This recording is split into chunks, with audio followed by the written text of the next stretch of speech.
"You can't park there anymore, Dr. Chen. That spot is reserved for board members only." Margaret Whitmore's voice cut through the morning air like a blade, her manicured finger pointing at the Honda Civic sitting in spot 247, stood flanked by 2 security guards, her perfectly coiffed silver hair catching the sunlight as she blocked David Chen's path to his own front door. David adjusted his hospital scrubs, exhaustion weighing heavy on his shoulders after another 18-hour shift in the ER. "Margaret, I've parked in that spot for 3 years. It's assigned to Unit 1 to be my unit." He pulled out his phone, scrolling to the original parking assignment email. "See, right here." That was before the new bylaws. Margaret's smile was all teeth and no warmth. Emergency meeting last Tuesday. All medical professionals in the complex now park in the overflow lot. It's a liability issue. She gestured toward the far corner of the property where a handful of spaces sat beneath a flickering streetlight. Easily a quarter-mile walk from the building. The twist that would unravel everything stood right there in Margaret's trembling hands, a manila folder she clutched like a shield, containing documents that would expose not just her personal vendetta against David, but a web of corruption stretching through the entire Grandview Heights community. What she didn't know was that David's late wife Sarah had been an investigative journalist, and her final story, the one that got her killed in what everyone assumed was a random car accident, had been about HOA corruption and money laundering. The very schemes Margaret was now desperately trying to cover up by forcing out the one person who might connect the dots. David's phone buzzed with a text from his daughter Emma. "Dad found something weird in Mom's old files. Can we talk tonight?" The message would prove to be the key that unlocked everything Margaret feared. Sarah's investigation had uncovered how HOA boards across the state were being used to clean money from construction kickbacks, fake maintenance contracts, and insurance fraud. Margaret's sudden obsession with parking spots wasn't about medical liability. It was about isolating David before he discovered that his wife's death was connected to her investigation, and that the supposedly random accident had been anything but random. "I'm not moving my car," David said quietly, his voice carrying the weight of 3 years of grief, and now a growing suspicion that nothing about his life in Grandview Heights was what it seemed. The confrontation would escalate from here, drawing in corrupt city officials, a private investigator who'd been tracking the HOA money trail, and ultimately leading to David's discovery that his medical expertise wasn't just needed in the eye, was needed to expose a conspiracy that had already claimed his wife's life and now threatened his own. The security guards stepped closer, their hands resting on their radio belts, unaware that they were about to become unwitting participants in exposing the very system that employed them. Margaret's folder contained forged documents, backdated meeting minutes, and most damning of all, a contract showing that the overflow parking was actually being rented out to a shell company for private helicopter landings, a detail that would soon become David's most powerful weapon in the fight for justice. The confrontation at the parking spot was just the beginning. By noon, David had received an official notice of violation slapped on his car windshield, along with a $500 fine and a 48-hour notice to comply with the new parking regulations. The document looked official enough, complete with the Grandview Heights HOA letterhead and what appeared to be proper signatures from board members. But David's trained eye, honed by years of reviewing medical charts and legal documents, caught something off. The date on the emergency meeting minutes was wrong. According to the paperwork, the meeting had been held on Tuesday, March 15th. David remembered that date clearly because it was the anniversary of Sarah's death, and he'd spent the entire day at the cemetery, not returning home until after midnight. Yet the sign-in sheet showed his signature as present at the meeting. "This is fraud," he muttered, photographing every page with his phone before calling his attorney. But when he reached out to James Morrison, the lawyer who'd handled Sarah's estate, he got an unexpected response. "David, I need to see you immediately, not over the phone. Can you come to my office right now?" Morrison's voice carried an urgency that made David's stomach clench. The drive to Morrison's office took him through the heart of Grandview Heights, past the construction sites that had been expanding the community for the past 2 years, luxury condos, a new clubhouse, and what the signs promised would be a state-of-the-art wellness center. All projects that had been fast-tracked through city planning with unusual speed, all managed by the same construction company Whit and Associates. Morrison's office was in chaos when David arrived. Files scattered across the desk, bankers' boxes stacked in corners, and the lawyer's usually pristine appearance disheveled. "David, sit down. We need to talk about Sarah's accident." "What about it?" The police closed the case. "Brake failure," they said. That's what they said. But Sarah came to see me 3 days before she died. She was scared, David, really scared. She'd been investigating a story about HOA corruption, and she thought someone was following her. Morrison pulled out a thick folder. "She left this with me. Insurance," she called it. "Made me promise to give it to you if anything happened to her." David's hands shook as he opened the folder. Inside were photographs of city planning documents, bank records, and a list of names that read like a who's who of Grandview Heights leadership. Margaret Whitmore's name was circled in red ink, along with notations in Sarah's handwriting, kickbacks from construction contracts, fake maintenance invoices, money laundering through HOA accounts. "There's more," Morrison said, his voice dropping to a whisper, the brake failure. Sarah had just had her car serviced the week before. I pulled the mechanic's records. The brakes were perfect. "Someone sabotaged that car, David. Someone killed your wife." The revelation hit David like a physical blow. For 3 years, he'd blamed himself for not being there when Sarah needed him most. 3 years of guilt, thinking that if he'd just left the hospital earlier that night, if he'd driven her to the interview instead of letting her go alone, she'd still be alive. But it wasn't his fault. It was murder. Margaret Whitmore, David said, the name tasting like poison on his tongue. "This is why she's targeting me. She knows I'm Sarah's husband. She's afraid I'll pick up where Sarah left off." Morrison nodded. Grimly and David. "That parking spot dispute. It's not about parking. According to Sarah's notes, that section of the parking lot is being used for something else entirely, something that requires regular helicopter access." Emma Chen had always been too much like her mother for her own good. At 24, she'd inherited Sarah's investigative instincts and her stubborn refusal to let things go, while David was dealing with the parking spot confrontation. Emma was 3 hours away in her cramped graduate student apartment, surrounded by boxes of her mother's belongings that she'd finally worked up the courage to sort through. The storage unit had been untouched for 3 years, filled with filing cabinets and boxes of documents from Sarah's journalism career. Emma had been putting off this task, but something about her father's recent stress had motivated her to finally dive in. She'd expected to find old interview notes and research files.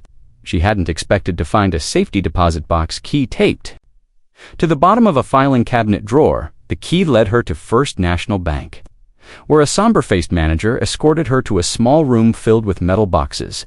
Inside box 247, the same number as her father's parking spot, Emma realized with a chill was a treasure trove of evidence that made her blood run cold. Video, recordings of city council meetings where votes were clearly bought and paid for. Audio recordings of phone conversations between Margaret Whitmore and construction company executives, bank statements showing regular deposits to offshore accounts. And most damning of all, a series of photographs taken from Sarah's car showing helicopters landing in the Grandview Heights parking lot at night, with figures in expensive suits transferring briefcases.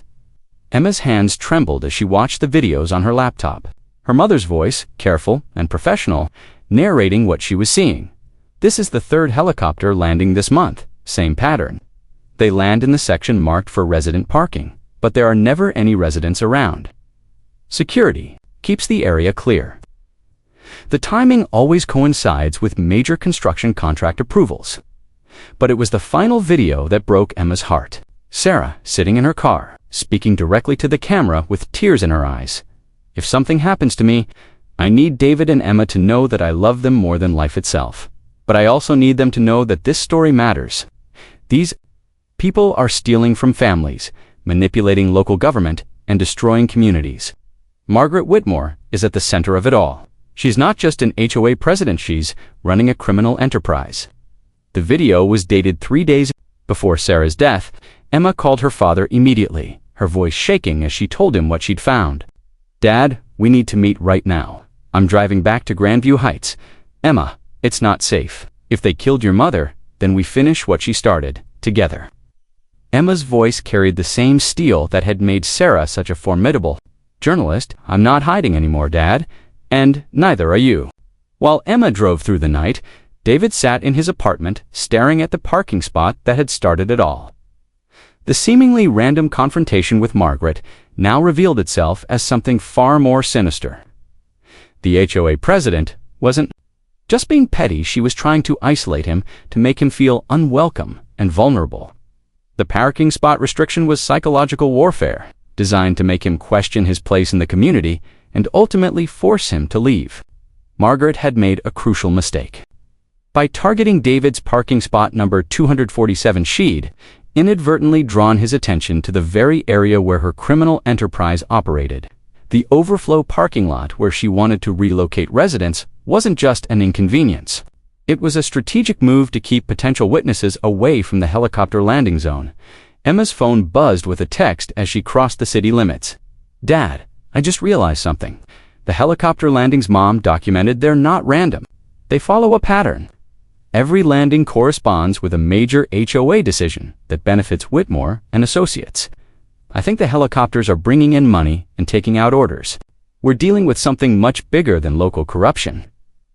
David's response was immediate. "Come to Morrison's office. We're going to need legal protection for what we're about to do." While David and Emma were piecing together Sarah's evidence, a grizzled private investigator named Jack Torres was sitting in his car across from the Grandview Heights entrance, watching the morning shift change for the security guards. Torres had been tracking the HOA money trail for 8 months. Hired by a group of homeowners from a different community who'd been scammed by the same construction company, Torres had seen this pattern before.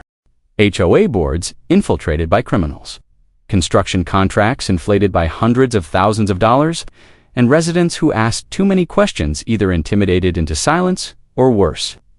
But the Grandview Heights operation was the most sophisticated. He'd encountered the money laundering scheme. Was elegant in its simplicity: helicopter drops of cash from criminal enterprises, cleaned through fake construction contracts and HOA assessments, then filtered back into legitimate businesses. His phone rang as he watched Margaret Whitmore's silver Mercedes pull into the parking lot.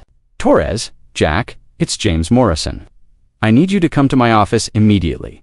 We have a situation." Torres had worked with Morrison before on insurance fraud cases.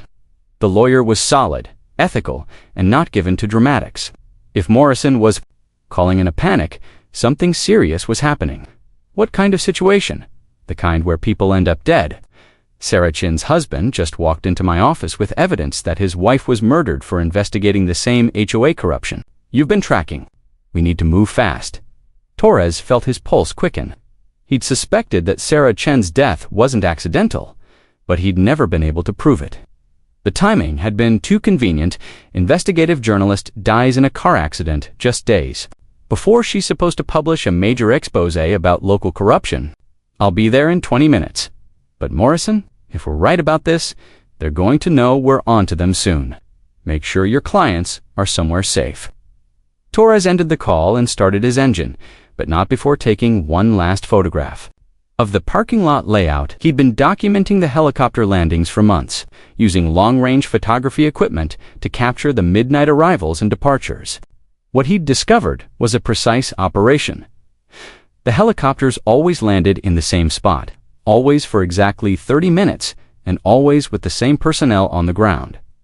The spot they used was parking section 247, the exact area where Margaret Whitmore was now trying to relocate David Chen. Torres had been a cop for 15 years before becoming a private investigator, and his instincts told him that Margaret's sudden interest in parking regulations wasn't coincidental.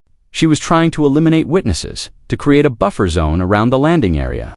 But she'd made a tactical error by targeting David Chen specifically. A random parking reassignment might have gone unnoticed, but singling out the husband of a murdered journalist was bound to draw attention. As Torres drove toward Morrison's office, he made a series of quick phone calls. First to his contact at the FAA to request flight records for helicopter traffic in the Grandview Heights area. Then to a forensic accountant who specialized in financial crimes. Finally, to a federal agent who owed him a favor and might be interested in a money laundering operation with interstate connections. The pieces were falling into place, but Torres knew they were running out of time. Criminal enterprises like this one didn't tolerate exposure. If Margaret Whitmore suspected that David Chen was getting close to the truth, she'd move to eliminate the threat. The question was whether they could gather enough evidence to expose the entire operation before she decided that. David needed to meet the same fate as his wife. Torres pulled into Morrison's parking lot and saw David Chen's Honda Civic, same car that had started this whole conflict. The irony wasn't lost on him. A simple parking spot dispute was about to bring down a criminal enterprise that had been operating for years. Sometimes the smallest thread, when pulled hard enough, could unravel the entire fabric of corruption. By evening, the situation had escalated beyond a simple HOA dispute. David returned to his apartment to find his parking spot blocked by orange cones and a large sign reading "No Parking Maintenance Zone." But there was no maintenance crew in sight, and the smell of fresh paint on the sign told him it had been hastily made. Margaret Whitmore was waiting for him in the lobby, flanked by 2 different security guards than the ones from the morning.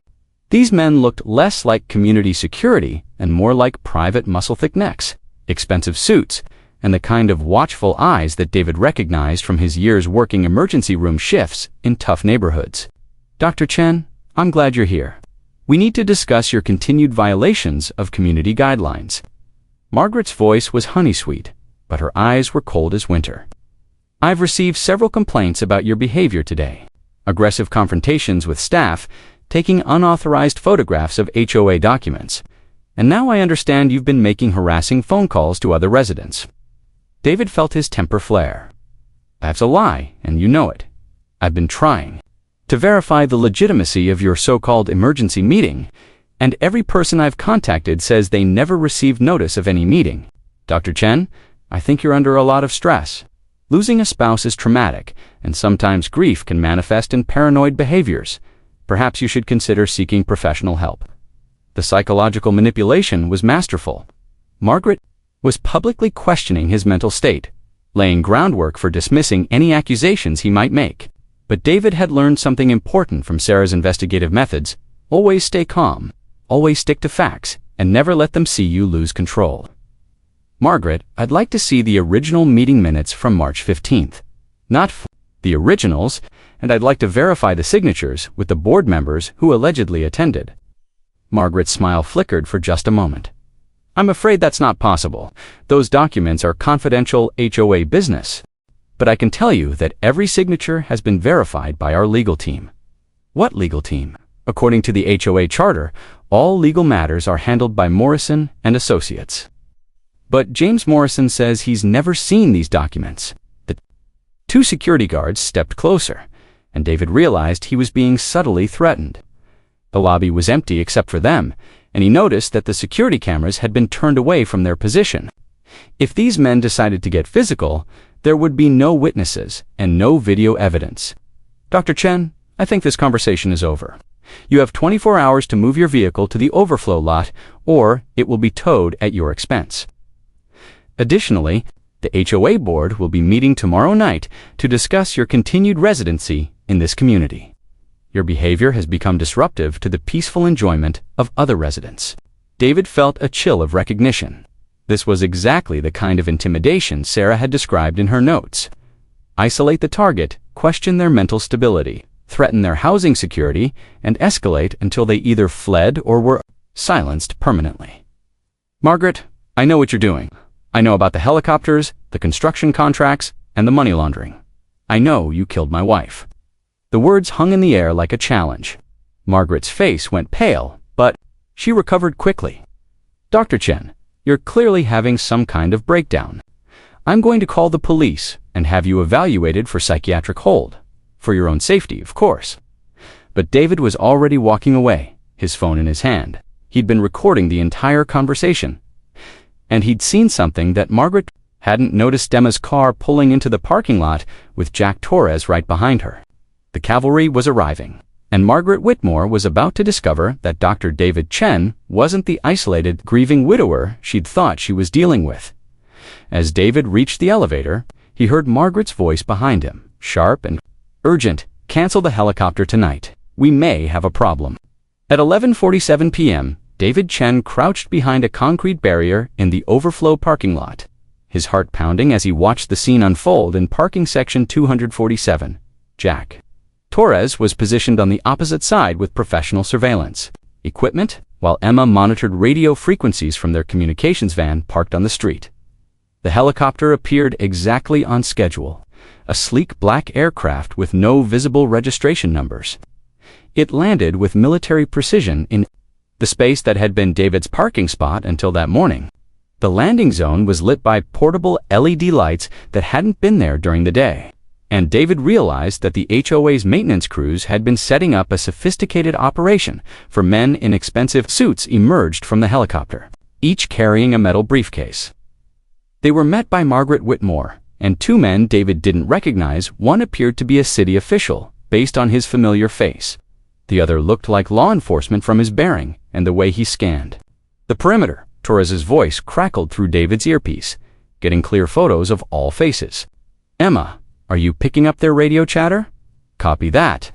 They're using encrypted channels, but I'm recording everything. Dad, do you see what they're doing with the briefcases? David adjusted his position to get a better view. The briefcases were being exchanged in a precise choreography. The helicopter team handed over their cases to Margaret's group, who in turn provided different briefcases to the aircraft crew. Money going out, instructions coming in, David realized this was a command and control operation, not just money laundering. Dr. Chen? The voice came from directly behind him, and David felt his blood turn to ice. He turned slowly to find himself face to face with one of the security guards from the lobby confrontation. The man was holding a gun, not pointed at David, but visible. Enough to make the threat clear. You should have taken the psychiatric evaluation, the guard said quietly. Would have been easier for everyone. But David had spent 3 years in emergency medicine dealing with violent patients and life-or-death situations. His training kicked in, and he activated the panic button on his phone that would alert Torres and Emma to his situation. Going to walk with me to the helicopter, the guard continued. No sudden moves, no heroics, just a quiet walk. David's mind raced. The guard was young, probably in his 20s, and his hand was shaking slightly on the gun. Amateur, not professional. Muscle, that gave David options. What's your name? David asked, keeping his voice calm and medical. What, your name? I'm a doctor. I've seen a lot of people in bad situations, and you look like someone who got in over his head. What's your name? The question threw the guard off balance. Tommy Hernandez. And I'm not in over my head. Tommy, how old are you? 23. Look, we need you. 23, same age as my daughter. Tommy, do you know what they're going to do to me when we get to that helicopter? Tommy's expression flickered. They just want to talk to you, make you understand that you need to leave town. Tommy, they killed my wife, shot her brakes out, and sent her car off the road. You think they're going to let me live after what I've seen tonight? David could see the doubt creeping into Tommy's eyes. The young man was realizing that he'd been recruited for something much more serious than intimidating, a troublesome resident. That's not, they said. She died in an accident. Tommy, look at me. I'm an emergency room doctor. I've seen every kind of trauma you can imagine. I know what accident victims look like. And I know what murder victims look like. My wife was murdered. Torres's voice suddenly exploded through the area as his amplified shout echoed across the parking lot. Police, everyone on the ground now. The helicopter crew immediately began emergency startup procedures while Margaret's group scattered in different directions. Tommy spun around in confusion, his gun wavering between David and the chaos erupting around the landing zone. Tommy, give me the gun, David said calmly. You're 23 years old. You've got your whole life ahead of you. Don't let these people destroy it. Tommy looked at the gun in his hand, then at David's face, then at the scrambling figures around the helicopter. He made his decision, ejecting the magazine and handing the weapon to David. I'm sorry, Dr. Chen. I didn't know. I swear I didn't know. The scene in the parking lot descended into chaos as law enforcement vehicles surrounded the area. But David quickly realized that not all the arriving officers were there to help. The corrupt city official he'd seen earlier was now frantically making phone calls, and several of the responding patrol cars seemed more interested in blocking exit routes than apprehending suspects. Torres grabbed David's arm, pulling him toward the shadows. We need to move. Now, some of these cops are dirty. What about Margaret and the helicopter crew? FBI is handling that. But we've got bigger problems. Emma intercepted police radio. Chatter, they're planning to arrest you for trespassing and interfering with a police investigation. They're going to disappear you into the system long enough for the real criminals to clean up their operation. David's phone buzzed with a text from Emma. Dad, get out of there. They're coming for you. Meet at the safe house. Torres led David through a maze of landscaping and maintenance areas, avoiding the main pathways where police were setting up checkpoints. As they moved, David could hear the helicopter's engines winding down. The aircraft wasn't leaving, which meant the operation was being shut down in an orderly fashion, not disrupted. Torres, they're not panicking. This is a controlled retreat. No, they've done this before. Probably have contingency plans for law enforcement interference. But they made one mistake. They didn't account for your wife's evidence. They reached the safe house, a nondescript apartment that Torres kept for sensitive investigations. Emma was waiting with James Morrison, and a woman David didn't recognize, a severe-looking federal agent with the kind of presence that commanded attention. Dr. Chen, I'm Agent Sarah Rodriguez, FBI Financial Crimes Division. We need to talk. David felt a moment of disorientation hearing his wife's name from the federal agent, Sarah Rodriguez. Yes, and before you ask, it's not a coincidence. Your wife contacted me 6 months before she died. She was working on an investigation that crossed into federal jurisdiction, and she wanted to make sure her evidence would survive if something happened to her. The revelation hit David like a physical blow. Sarah had been in contact with federal agents before her death, which meant she'd known she was in danger. It also meant that her investigation was part of a larger federal case. Agent Rodriguez, why didn't you protect her? Because she insisted on completing her investigation first. She said she needed enough evidence to bring down the entire network, not just the local players. She was supposed to hand over everything on March 18th. She died on March 15th. Emma pulled out her laptop, showing the agent the videos from the safety deposit box. She did complete it. Everything's here. Names, dates, bank records, video evidence. She documented the entire operation. Rodriguez reviewed the files, her expression growing more serious with each piece of evidence. Dr. Chen, your wife uncovered something massive. This isn't just local corruption. It's part of a nationwide network of criminal enterprises using HOA boards to launder money from drug trafficking, human trafficking, and organized crime. So what happens now? Now we finish what Sarah started. But I need you to understand something. The people who killed your wife aren't just going to disappear. They're going to come after you and Emma. Hard. Are you prepared for that? David looked at his daughter, seeing Sarah's determination in her eyes. Agent Rodriguez, they've already taken everything that mattered to me. The only thing left is justice. Then we're going to get it. But first, we need to make sure you both survive long enough to see it happen. The next morning, David woke up in the FBI safe house to find Agent Rodriguez coordinating what looked like a small war. Multiple computer screens showed surveillance. Footage from around Grandview Heights. Federal agents were monitoring phone calls, and Emma was working with FBI technical specialists to analyze the financial records from Sarah's investigation. Dr. Chen, we have a problem, Rodriguez said, handing him a cup of coffee. Margaret Whitmore didn't just disappear last night. She's been busy. She's filed a restraining order against you, claiming you threatened her life. She's also had your medical license suspended pending a psychiatric evaluation. David felt the familiar surge of anger, but he forced himself to stay calm. She's trying to discredit me before I can testify. Exactly, but it gets worse, the helicopter crew claimed. They were conducting a medical emergency transport when they landed last night. They have documentation showing they were picking up a patient for emergency surgery. The entire operation is being characterized as a legitimate medical flight that you interfered with. Emma looked up from her computer. That's impossible. I have audio recordings of their radio communications. They weren't talking about any medical emergency. I know, but they're playing this smart. They're using your father's medical background against him. They're saying he's having a psychological breakdown related to his wife's death, and that he's creating elaborate conspiracy theories to cope with his grief. David realized the brilliance of their strategy. By attacking his mental state and his professional credibility simultaneously, they were undermining any testimony he might provide. And by creating a plausible alternative explanation for the helicopter landing, They were neutralizing the most dramatic evidence of the criminal. Operation? Agent Rodriguez. What about the financial records? The bank statements Sarah documented. That's our strongest evidence, but it's going to take time to trace all the transactions. Meanwhile, they're moving fast to destroy evidence and eliminate witnesses. Torres entered the room with a grim expression. We've got another problem. Tommy Hernandez, the security guard who was going to escort David to the helicopter last night, he's dead.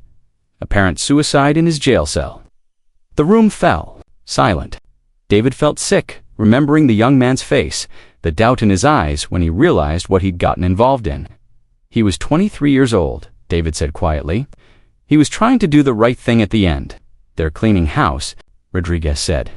Anyone who can connect them to the operation is being eliminated or discredited. We need to move faster. Emma suddenly sat up straight, her eyes wide. Dad, I just realized something. The helicopter last night, it wasn't just a money drop. They were evacuating someone important. What do you mean? The radio chatter I intercepted. They kept referring to the package and extraction complete. I thought they were talking about money. But what if they were talking about a person? What if someone in the criminal organization was being moved to safety? Rodriguez leaned forward. Play the recordings again.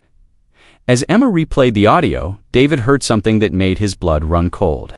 In the background of one transmission, he could hear a voice. He recognized Margaret Whitmore, but not giving orders. She was pleading, desperate. You promised me protection. You said, if I cooperated, my family would be safe. She's not the leader, David realized. She's just another victim. Someone's been forcing her to cooperate. Rodriguez nodded grimly, which means the real criminals are still out there. And they're willing to kill anyone who threatens their operation, including their own people. The breakthrough came from an unexpected source. While the FBI was analyzing financial records, and David was preparing for the inevitable legal battles, Emma made a discovery that changed everything. She'd been going through her mother's personal emails, looking for any additional evidence. When she found a series of encrypted messages that had been automatically forwarded to a backup account, Dad, you need to see this, Emma said, her voice tight with emotion. Mom wasn't just investigating the HOA corruption. She was working undercover for the FBI. David stared at the screen, reading Sarah's real identity documents. Special Agent Sarah Chen, Financial Crimes Division, the woman he'd been married to for 8 years, the mother of his child, had been a federal agent the entire time. She was investigating you, Dad, initially. The FBI suspected that someone at the hospital was involved in the money laundering operation. Doctors have access to cash transactions, they can write prescriptions for controlled substances, and they have the kind of professional credibility that criminals value. David felt his world tilting. She was ... She was investigating me. Agent. Rodriguez entered the room, her expression somber. Dr. Chen, I'm sorry you had to find out this way. But yes, Sarah was one of our agents. She was assigned to investigate potential medical professionals involved in the criminal network. But she married me. We had a daughter together. She fell in love with you. That wasn't part of the assignment. And when she realized you were innocent, she shifted her focus to the real criminals. That's when she started investigating Margaret Whitmore and the HOA operation. Emma pulled up more files. There's more. Dad, Mom didn't just clear your name, she identified the real medical professional involved in the operation. Dr. Patricia Kellerman. David felt a shock of recognition. Dr. Kellerman, she's the chief of staff at the hospital. She's been my mentor for years. She's also been prescribing massive quantities of opioids to fake patients, selling them to the criminal network for street distribution. The money gets laundered through the HOA construction contracts, and everyone gets rich. Rodriguez nodded. Dr. Kellerman is the one who ordered your wife's murder. When Sarah got too close to the medical connection, Kellerman panicked. She used her connections with the criminal network to have Sarah eliminated. David slumped in, his chair overwhelmed by the revelations. The woman who'd guided his medical career, who'd been like a mother figure to him, had murdered his wife. And Sarah, his beloved Sarah, had been living a double life the entire time they were married. Dr. Chen, I know this is a lot to process, but we need you to help us bring down Dr. Kellerman and the entire network. You're the only one who can get close enough to gather the evidence we need. What are you asking me to do? Go back to work. Act normal. Dr. Kellerman thinks you're having a psychological breakdown over the parking lot incident. She'll try to help you, to mentor you through your crisis. That's when we'll get her." Emma reached out and took her father's hand. "Dad, I know this is hard, learning about Mom, about her real identity. But she died protecting you and exposing these criminals. We can finish what she started." David looked at his daughter, seeing both Sarah's determination and her courage. "What if Dr. Kellerman suspects something? What if she tries to have me killed too? Then we'll be ready for her," Rodriguez said. "But Dr. Chen, we need to move fast. Every day we wait, more people die, more families are destroyed. Your wife gave her life. To stop these people, let's make sure her sacrifice wasn't in vain." 3 days later, David walked into Mercy General Hospital wearing a wire and carrying the weight of everything he'd learned. Dr. Patricia Kellerman was waiting for him in her office, her expression filled with what appeared to be genuine concern. "David, I'm so glad you decided to come in. I've been worried about you since I heard about the incident at your apartment complex. Are you getting the help you need?" David sat down across from her desk, studying the woman who'd been his mentor and his wife's murderer. "I'm managing, Patricia. But I wanted to talk to you about something. I've been having some financial difficulties since Sarah died. Medical bills, legal fees. I was wondering if you knew of any opportunities for additional income." Kellerman's eyes sharpened with interest. "What kind of opportunities?" "I've heard that some doctors supplement their income through pharmaceutical consulting, writing prescriptions for specialty medications, that sort of thing." "David, that's a very dangerous area. You have to be extremely careful about regulatory compliance. But, double quotes, she paused, seeming to weigh her words carefully. "There are legitimate consulting opportunities for physicians who understand discretion." David felt his pulse quicken. She was taking the bait. "What kind of consulting? Pain management, consulting?" "There's a significant need for doctors who can evaluate complex cases and provide appropriate pharmaceutical interventions. The compensation is quite generous, and the work is flexible." "I'm interested. How would something like that work?" Kellerman leaned forward, her voice dropping to a whisper. "David, I need you to understand that what I'm about to tell you requires absolute confidentiality. The patients we work with have complex needs that don't always fit traditional treatment protocols. Sometimes we need to be creative with our prescribing practices. Creative how? Let's say a patient presents with severe chronic pain, but their medical history is complicated. Perhaps they've had issues with previous doctors, or their insurance situation is problematic. We provide compassionate care by prescribing appropriate medications and allowing them to pay cash for consultations." David realized she was describing a pill mill operation disguised as legitimate medical practice and the HOA connection. Expression went cold. "What HOA connection?" "The construction projects at Grandview Heights. I've heard there are opportunities for medical professionals to invest in those developments." "David, I think you're confused. You mentioned you've been having some psychological difficulties since Sarah's death. Perhaps you should focus on your mental health rather than pursuing additional income streams." But David pressed on, knowing he was walking into dangerous territory. "Patricia, I know about the helicopters. I know about the money laundering through the HOA accounts. I know you killed my wife." The transformation in Kellerman's face was instantaneous. The concerned mentor disappeared, replaced by something cold and calculating. "David, you're having a psychotic break. I'm going to have to place you on immediate psychiatric hold for your own safety." She reached for her phone, but David was faster. "Patricia, I'm wearing a wire. Everything you've said is being recorded by the FBI. It's over." Kellerman's hand froze over the phone. "You're lying, Agent Rodriguez. Are you getting this?" David spoke clearly toward his hidden microphone. The door burst open, and federal agents flooded the room. Kellerman made a desperate grab for something in her desk drawer, but Torres appeared from behind the agents, his weapon drawn. "Dr. Patricia Kellerman, you're under arrest for conspiracy to distribute controlled substances, money laundering, and the murder of Special Agent Sarah Chen." As the agents cuffed Kellerman, she looked directly at David.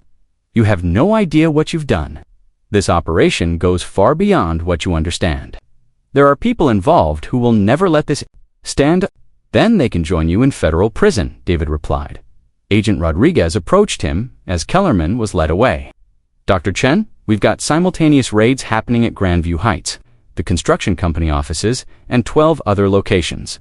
Across 3 states, your wife's investigation has brought down a criminal enterprise that's been operating for over a decade. Emma appeared in the doorway, her face streaked with tears. Dad, is it over? David pulled his daughter into his arms, feeling the weight of 3 years of grief and anger finally beginning to lift. It's over, Emma. Your mother can rest now. 6 months later, David Chen stood in parking spot 247 at Grandview Heights, but it looked nothing like the contested space that had started this entire ordeal. The asphalt had been torn up and replaced with a memorial garden, complete with a stone bench and a plaque that read, "In memory of Special Agent Sarah Chen, gave her life in service to justice." The HOA had been dissolved, the criminal network dismantled, and Margaret Whitmore, who had indeed been coerced into cooperation through threats to her family, was now in witness protection after testifying against the higher-level criminals. In the organization, Emma joined him at the memorial, carrying a bouquet of Sarah's favorite flowers. Do you think she would have approved of what we did? David smiled, remembering his wife's fierce dedication to justice. I think she would have been proud that we finished what she started. And I think she would have been amazed that a simple parking spot dispute brought down her entire case. Dad, I've been thinking about changing my major, from journalism to law enforcement, following in your mother's footsteps. Both my parents' footsteps. She taught me to seek the truth, and you taught me to help people. I think I can do both in the FBI. David put his arm around his daughter's shoulders. Your mother would have loved that. Just promise me you'll be more careful than she was. I promise, but Dad, yeah. If anyone ever tries to steal my parking spot, I'm calling in an airstrike. David laughed, the sound echoing across the memorial garden where his wife's courage had finally been recognized. Justice had been served.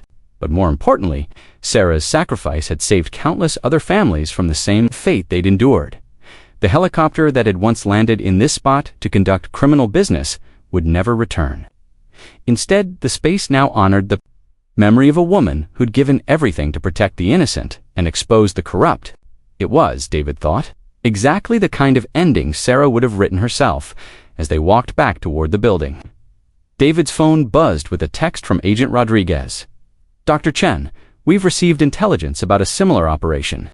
In Phoenix, would you be interested in consulting on the case? David looked at the message, then at his daughter, then back at the memorial garden. Sarah's work was done, but the fight for justice never ended. And now, finally, he knew exactly where he belonged in that fight. He typed back, "When do we start?"